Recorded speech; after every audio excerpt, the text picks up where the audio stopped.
सरमन सिंह पंधेर ने दस्सिया दिल्ली कूच का प्लान। बोले 6 दसंबर को पैदल ही दिल्ली वाल पावांगे चाले, जत्थियां दे रूप दे विच जावांगे दिल्ली।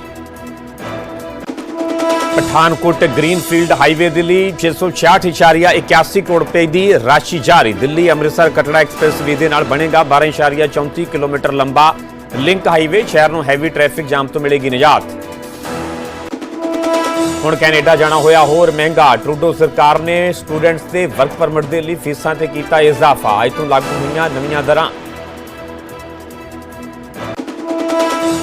पीआरटीसी ते पनबस के कंट्रैक्ट वर्करां की हड़ताल। चंडीगढ़ डिपो दीयां 90% बसां ना चलण के कारण मुसाफिर हो रहे हैं परेशान। ओवर टाइम के विच गड़बड़ी नूं लैके कीता जा रहा प्रदर्शन। पराली नूं लैके पंजाब सरकार का वड्डा दावा। खेतीबाड़ी मंत्री गुरमीत खुड्डियां बोले ऐतकी पराली साड़न के मामले 70% घटे।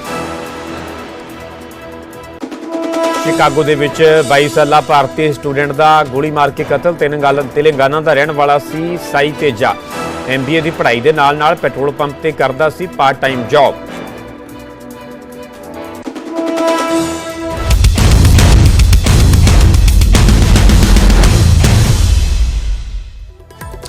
सत श्री अकाल, तुसीं वेख रहे हो न्यूज़ 18 पंजाब। मैं परमिंदर सिंह तेजा। सारे दर्शकों का बुलेटिन स्वागत है। शुरुआत करन जा रहे हैं वड्डी खबर तो। यह खबर खास तौर पर उन्होंने लोगों के नाल, उन्होंने पंजाबियों के नाल जुड़ी हुई है, या खास तौर पर उन्होंने विद्यार्थियों नाल जुड़ी हुई है जिहड़े कि स्टडी बेस ते कैनेडा जाना चाहते हैं, कैनेडा जाके सैटल होना चाहते हैं। तो इस दे विचाले कैनेडा के वालों पंजाबियों को वड्डा झटका दिता गया।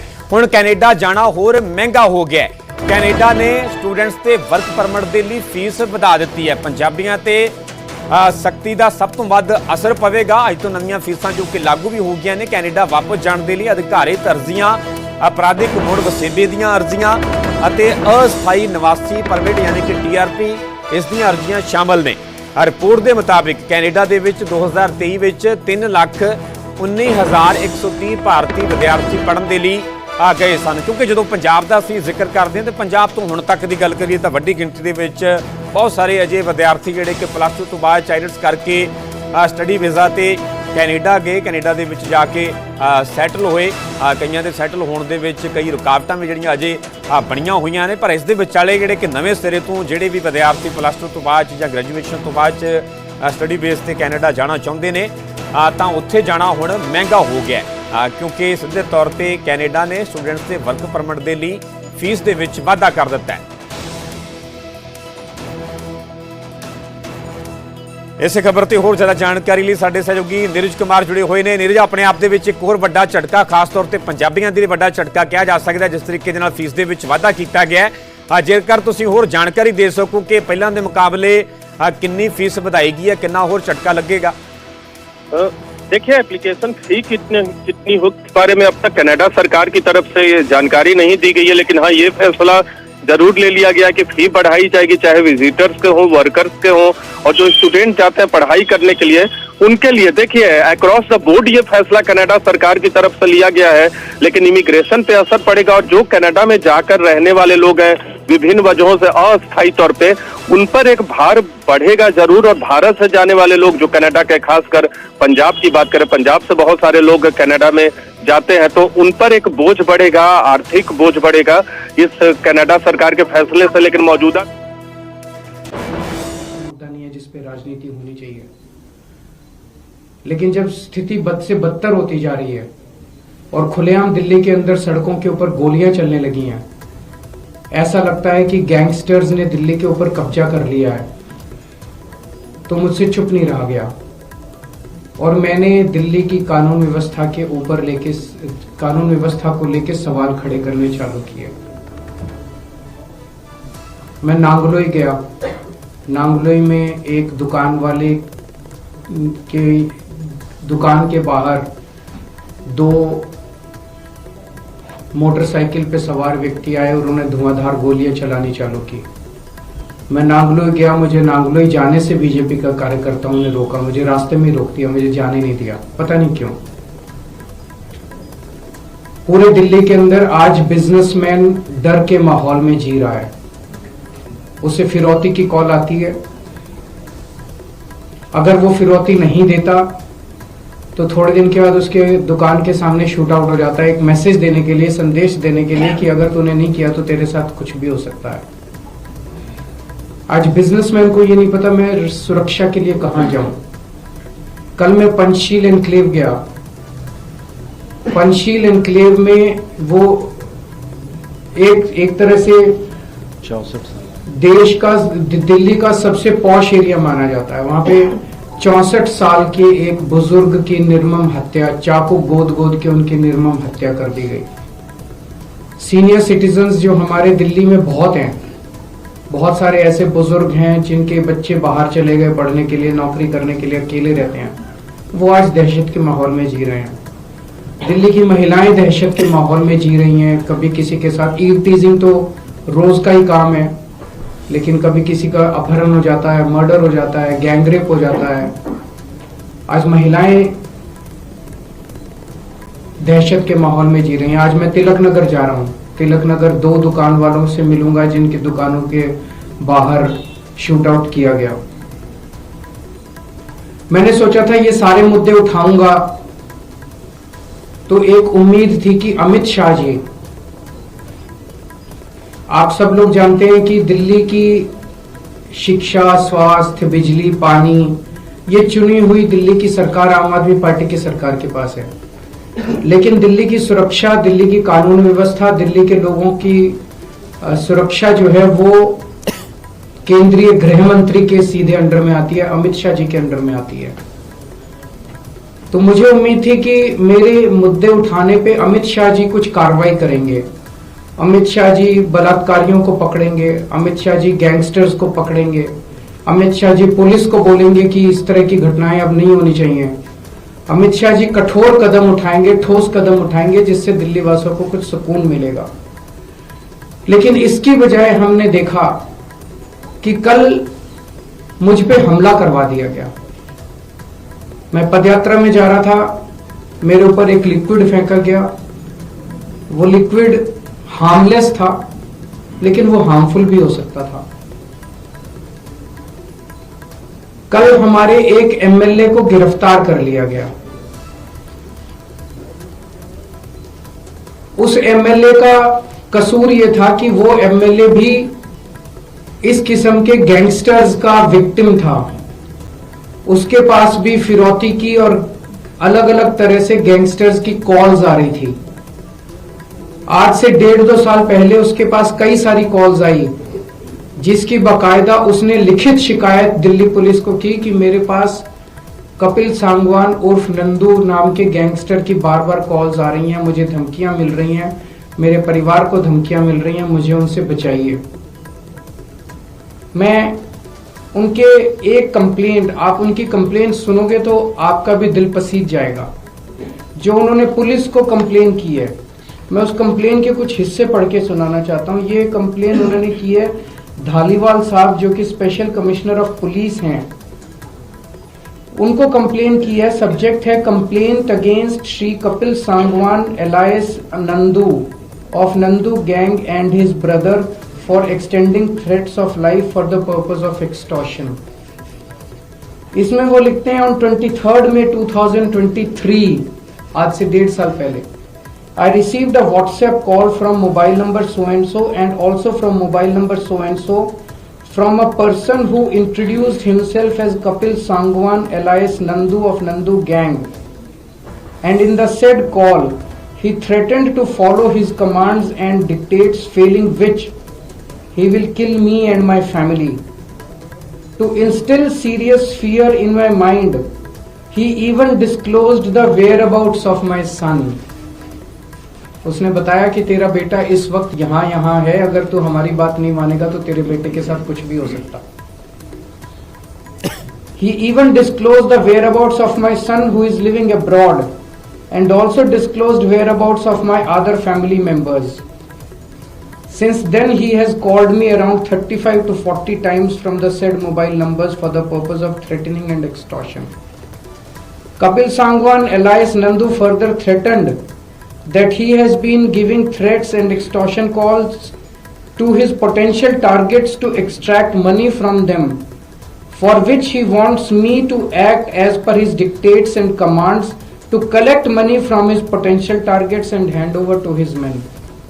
कि फलाने फलाने लोगों से तू पैसे इकट्ठे करके ला और मेरे को हैंड ओवर कर। Since I refused to do so and disconnected his phone, Kapil Sangwan has given WhatsApp call to me number of times and has been pressing for his above said illegal demands and dictates, and has finally conveyed in his last call that he has started extortion calls using my name also.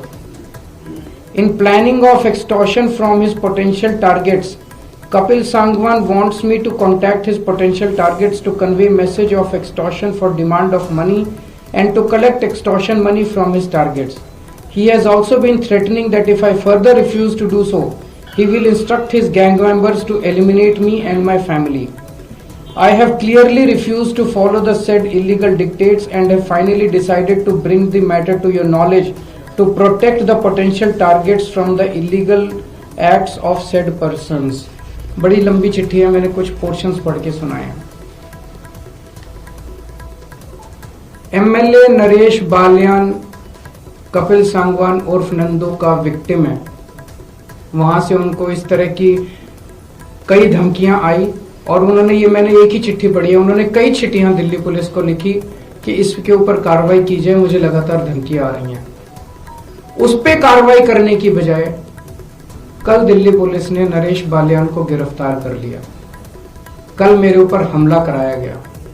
हमारा कसूर क्या था? हमारा कसूर था कि हम लोग दिल्ली की बिगड़ती हुई कानून व्यवस्था की बात उठा रहे थे।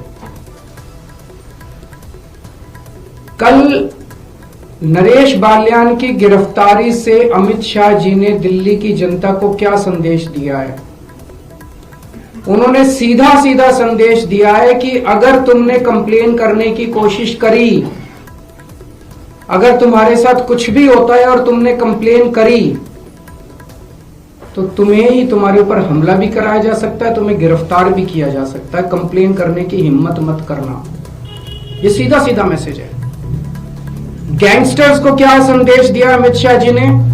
कि मैं हूं तुम्हें बचाने के लिए, चिंता मत करना। कोई कंप्लेंट आएगी, कंप्लेनेंट की ऐसी तैसी कर देंगे, कंप्लेन करने वाले की ऐसी तैसी कर देंगे, तुम चिंता मत करना, मैं बैठा हूं गृह मंत्रालय में तुम लोगों को बचाने के लिए। कौन बचाएगा फिर लोगों को? लोग किसके पास जाएंगे? लोग किसके पास कैसे शिकायत करेंगे फिर लोग? मैं अमित शाह जी से कहना चाहता हूं कि अगर आपके अंदर हिम्मत है तो आप इन गैंगस्टर्स को गिरफ्तार करके दिखाइए। बच्चा बच्चा दिल्ली का जानता है कि दिल्ली के अंदर कौन कौन गैंगस्टर्स ऑपरेट कर रहे हैं। अगर हिम्मत है तो उन गैंगस्टर्स को गिरफ्तार करके दिखाइए। दिल्ली के अंदर जो मर्डर कर रहे हैं उनको गिरफ्तार कीजिए। दिल्ली के अंदर जो बलात्कार कर रहे हैं, अपराधी घूम रहे हैं, उनको गिरफ्तार कीजिए। मेरे ऊपर हमला कराने से, मेरे एमएलए को गिरफ्तार करने से क्या दिल्ली की महिलाएं सुरक्षित हो जाएंगी? मेरे ऊपर हमला कराने से, मेरे एमएलए को गिरफ्तार करने से क्या दिल्ली के बिजनेसमैन सुरक्षित हो जाएंगे? मेरे ऊपर हमला कराने से, मेरे एमएलए को गिरफ्तार करने से क्या दिल्ली के नागरिक, सीनियर सिटीजन सुरक्षित हो जाएंगे? अब दिल्ली की जनता अमित शाह जी आपसे ठोस कदम की उम्मीद करती है। अगर आपके कोई क्वेश्चन हैं तो बताइए। कल जो आप पर हुआ उसके बाद ये भी कल आपने परसों जो है वो एक बड़े गैंगस्टर का नाम लिया था, आपने विधानसभा के अंदर कहा था, क्या उसको भी आप लोग जोड़कर देख रहे हैं? मुझे नहीं पता, पर मुझे तो बताया गया कि वो तो बीजेपी का मेंबर है। दिल्ली विधानसभा चुनाव होने पर आप पदयात्रा निकाल रहे हैं, दूसरी तरफ बीजेपी परिवर्तन यात्रा निकालने की बात कर रही है दिल्ली में। निकालने दीजिए सबको। देश जनतंत्र है और स्वाधीन देश है, सबको अपनी अपनी यात्रा निकालने का अधिकार है। सर, विधानसभा चुनाव की अब सुगबुगाहट शुरू हो गई है, गठबंधन की लगातार बातें चल रही हैं, तो क्या दिल्ली में कोई गठबंधन नहीं होगा। Thank you. ਅਰਵਿੰਦ ਕੇਜਰੀਵਾਲ ਨੇ ਮੁੜ ਤੋਂ ਦਿੱਲੀ ਦੀ ਕਾਨੂੰਨ ਵਿਵਸਥਾ ਨੂੰ ਲੈ ਕੇ ਕੇਂਦਰ ਸਰਕਾਰ ਤੇ ਬੀਜੇਪੀ ਤੇ ਸਵਾਲ ਖੜੇ ਕੀਤੇ ਨੇ। ਕੇਜਰੀਵਾਲ ਨੇ ਕਿਹਾ ਕਿ ਦਿੱਲੀ ਤੇ ਗੈਂਗਸਟਰਾਂ ਦਾ ਕਬਜ਼ਾ ਹੋ ਗਿਆ, ਦਿੱਲੀ ਦੇ ਵਿੱਚ ਹਰ ਵਿਅਕਤੀ ਦਹਿਸ਼ਤ ਦੇ ਵਿੱਚ ਜੀ ਰਿਹਾ, ਲੋਕਾਂ ਦੇ ਘਰ, ਦੁਕਾਨਾਂ ਬਾਹਰ ਸ਼ੂਟ ਆਊਟ ਹੋ ਰਹੇ ਨੇ। ਕੱਲ ਮੇਰੇ ਤੇ ਹਮਲਾ ਕਰਵਾਇਆ ਗਿਆ। ਅਰਵਿੰਦ ਕੇਜਰੀਵਾਲ ਦੇ ਜੋ ਕੱਲ ਉਹਨਾਂ ਤੇ ਹਮਲੇ ਦੀ ਕੋਸ਼ਿਸ਼ ਕੀਤੀ ਗਈ, ਜੋ ਉਹਨਾਂ ਤੇ ਲਿਕਵਿਡ ਸੁੱਟਣ ਦੀ ਕੋਸ਼ਿਸ਼ ਕੀਤੀ ਗਈ, ਉਸ ਨੂੰ ਲੈ ਕੇ ਅਰਵਿੰਦ ਕੇਜਰੀਵਾਲ ਦੇ ਵੱਲੋਂ ਬੀਜੇਪੀ ਨੂੰ ਨਿਸ਼ਾਨੇ ਤੇ ਲਿਆ ਗਿਆ।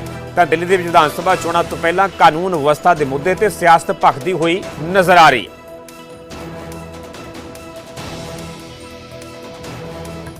रुख करेंगे अगली वड्डी खबर दा। सुनील जाखड़ दे कांग्रेस आगुआं ते चुके सवालों ते प्रताप सिंह बाजवा का बयान सामने आया। प्रताप सिंह बाजवा का कहना है कि मैं पंजाब भर दी मंडियां का दौरा किया है, ਮੰਡੀਆਂ ਦਾ ਦੌਰਾ ਕਰਕੇ ਝੋਨਾ ਕਿਸਾਨਾਂ ਦਾ ਹਾਲ ਜਾਣਿਆ।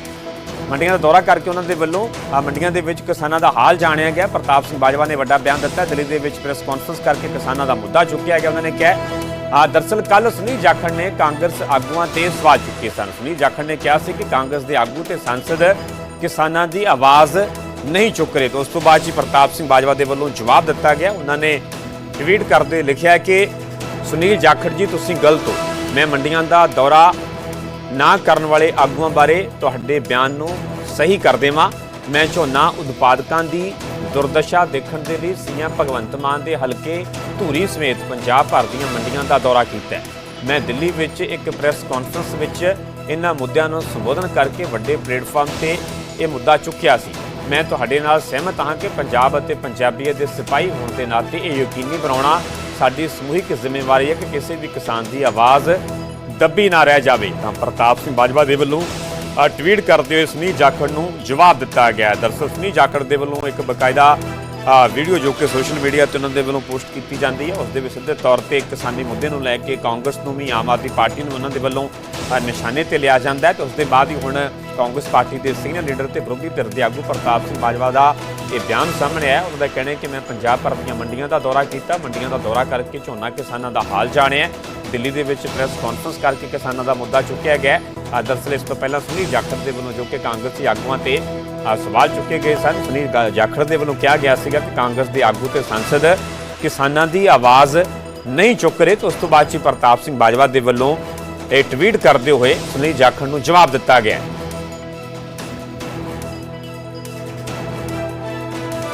ਤਾਂ ਸੁਨੀਲ ਜਾਖੜ ਦੇ ਕਾਂਗਰਸ ਆਗੂਆਂ ਤੇ ਚੁੱਕੇ ਸਵਾਲਾਂ ਤੇ ਪ੍ਰਤਾਪ ਸਿੰਘ ਬਾਜਵਾ ਨੇ ਜਵਾਬ ਦਿੰਦੇ ਹੋਏ ਕਿਹਾ ਕਿ ਮੈਂ ਪੰਜਾਬ ਭਰ ਦੀਆਂ ਮੰਡੀਆਂ ਦਾ ਦੌਰਾ ਕੀਤਾ ਹੈ, ਮੰਡੀਆਂ ਦਾ ਦੌਰਾ ਕਰਕੇ ਝੋਨਾ ਕਿਸਾਨਾਂ ਦਾ ਹਾਲ ਜਾਣਿਆ। ਦਿੱਲੀ ਦੇ ਵਿੱਚ ਪ੍ਰੈਸ ਕਾਨਫਰੰਸ ਕਰਕੇ ਕਿਸਾਨਾਂ ਦਾ ਮੁੱਦਾ ਚੁੱਕਿਆ ਗਿਆ। ਸੁਨੀਲ ਜਾਖੜ ਦੇ ਵੱਲੋਂ ਜੋ ਕੱਲ ਕਾਂਗਰਸੀ ਆਗੂਆਂ ਤੇ ਸੰਸਦਾਂ ਤੇ ਸਵਾਲ ਚੁੱਕੇ ਗਏ, ਉਸ ਤੋਂ ਬਾਅਦ ਹੀ ਪ੍ਰਤਾਪ ਸਿੰਘ ਬਾਜਵਾ ਦੇ ਵੱਲੋਂ ਸੁਨੀਲ ਜਾਖੜ ਨੂੰ ਇਹ ਜਵਾਬ ਦਿੱਤਾ ਗਿਆ। ਤਾਂ ਕਿਸਾਨੀ ਮੁੱਦੇ ਤੇ ਖਾਸ ਤੌਰ ਤੇ ਗੱਲ ਕਰੀਏ ਪੰਜਾਬ ਦੀ ਸਿਆਸਤ ਦੀ, ਤਾਂ ਸਿਆਸਤ ਖੂਬ ਭਖਦੀ ਹੋਈ ਨਜ਼ਰ ਆ ਰਹੀ ਹੈ।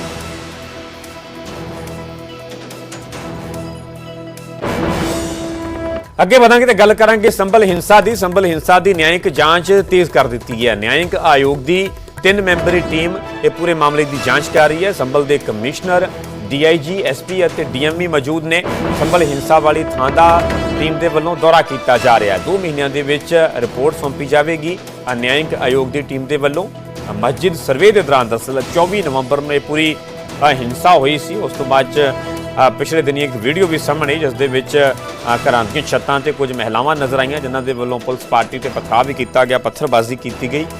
ਇਸ ਦੇ ਵਿਚਾਲੇ ਹਾਲਾਂਕਿ ਪੁਲਿਸ ਦੇ ਵੱਲੋਂ ਕਾਰਵਾਈ ਵੀ ਕੀਤੀ, ਕੁਝ ਲੋਕਾਂ ਦੀ ਗ੍ਰਿਫਤਾਰੀ ਵੀ ਹੋਈ ਹੈ। ਤੇ ਇਸ ਦੇ ਵਿਚਾਲੇ ਨਿਆਇਕ ਜਾਂਚ ਤੇਜ਼ ਕਰ ਦਿੱਤੀ ਗਈ ਹੈ। ਤੁਹਾਨੂੰ ਸੰਭਲ ਦੀਆਂ ਉੱਤਰ ਪ੍ਰਦੇਸ਼ ਦੀਆਂ ਤਸਵੀਰਾਂ ਵਿਖਾ ਰਹੇ ਹਾਂ, ਜਿੱਥੇ ਕਿ ਨਿਆਇਕ ਆਯੋਗ ਦੀ 3 ਮੈਂਬਰੀ ਟੀਮ ਦੇ ਵੱਲੋਂ ਉਸੇ ਜਗ੍ਹਾ ਤੇ ਜਾ ਕੇ ਸਥਿਤੀ ਦਾ ਜਾਇਜ਼ਾ ਲਿਆ ਗਿਆ। ਮੌਕੇ ਤੇ ਜਿਹੜੇ ਕਿ ਬਿਆਨ ਵੀ ਜਿਹੜੇ ਕਿ ਦਰਜ ਕੀਤੇ ਗਏ। ਸੰਭਲ ਦੇ ਕਮਿਸ਼ਨਰ, DIG, SP ਅਤੇ DME ਇਸ ਦੌਰਾਨ ਮੌਜੂਦ ਰਹੇ। ਸੰਭਲ ਹਿੰਸਾ ਵਾਲੀ ਥਾਂ ਦਾ ਲਗਾਤਾਰ ਟੀਮ ਦੇ ਵੱਲੋਂ ਦੌਰਾ ਕੀਤਾ ਜਾ ਰਿਹਾ ਹੈ।